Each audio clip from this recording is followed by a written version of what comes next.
దేశం మొత్తం ఒక్కటై పండుగ జరుపుకునే వేడుక శ్రీరామనవమి. రామయ్య జన్మదినం ప్రపంచవ్యాప్తంగా ఉన్న హిందువులకు పెద్ద పండుగ.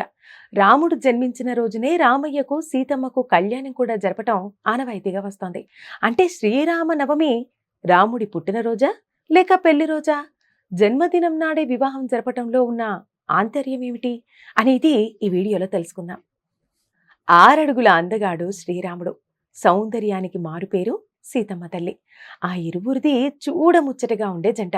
దాంపత్య జీవనానికే వీరు ఆదర్శం. అలాంటిది ఏటా జరిగే సీతారాముల కళ్యాణం చూసేందుకు 2 కళ్ళు చాలవు. శ్రీ సీతారాముల కళ్యాణం చూద్దాం రారండి అంటూ వివాహ వ్యవస్థకు చక్కని అర్థం చెప్పేలా నిర్వహిస్తారు ఈ వేడుకను. ప్రతి ఏటా చైత్రశుద్ధ నవమి రోజు శ్రీ సీతారాముల కళ్యాణం వాడవాడలా జరుగుతుంది. అయితే చాలా మందికి సందేహం ఏమిటంటే శ్రీరామనవమి రాముడి పుట్టినరోజా పెళ్లి రోజా అని. శ్రీరాముడు త్రేతాయుగంలో చైత్రమాసం వసంత ఋతువులో శుద్ధ నవమి గురువారం నాడు పునర్వసు నక్షత్రంలో కర్కాటక లగ్నంలో సరిగ్గా అభిజిత్ ముహూర్తంలో అంటే మధ్యాహ్నం 12 గంటల వేళలో జన్మించాడు. అందుకే ఆ మహనీయుని జన్మదినాన్ని ప్రజలు పండుగలా జరుపుకుంటారు.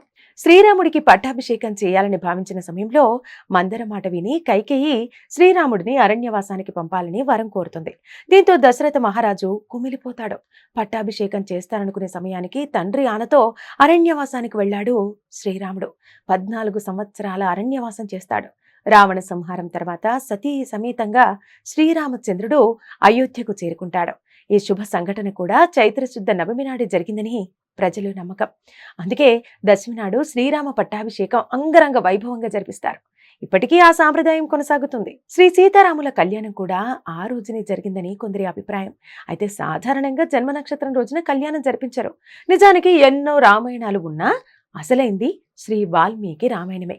దాని ప్రకారం మార్గశిర మాస శుక్లపక్ష పంచమి నాడు సీతారాముల కళ్యాణం జరిగింది. అందుకే జనకుని రాజ్యం. ఇప్పటికీ నేపాల్లోనే జనకుర్సి ప్రాంతంలో నేటికి మార్గశిర మాసంలోనే రామ కళ్యాణం చేస్తుంటారు. భద్రాచలంలో ఏటా రామనవమి నాడు అంగరంగ వైభవంగా కళ్యాణం జరుగుతుంది. దేశం మొత్తం అదే రోజును ప్రామాణికంగా తీసుకుని కళ్యాణం జరిపిస్తారు. అయితే ఇలా చేయడానికి ముఖ్య కారణం భక్త రామదాసుగా కీర్తి పొందిన కంచర్ల గోపన్న. 400 ఏళ్ల క్రితం ఆయన భద్రాచలం పరగణాకు తహసీల్దారుగా పనిచేస్తున్న సమయంలో శ్రీరాముడి కళ్యాణం ఎప్పుడు జరిపించాలని తన గురువు రఘునాథ భట్టార్తో చర్చించాడట. దానికి అవతారం జరిగిన రోజే కళ్యాణం జరపాలని ఆగమ శాస్త్రం చెబుతోందని ఆయన గురువు రఘునాథ భట్టార్తో పాటు మిగతా పండితులు సూచించారట. అందుకే అదే రోజు రామ కళ్యాణం జరుపుతారు.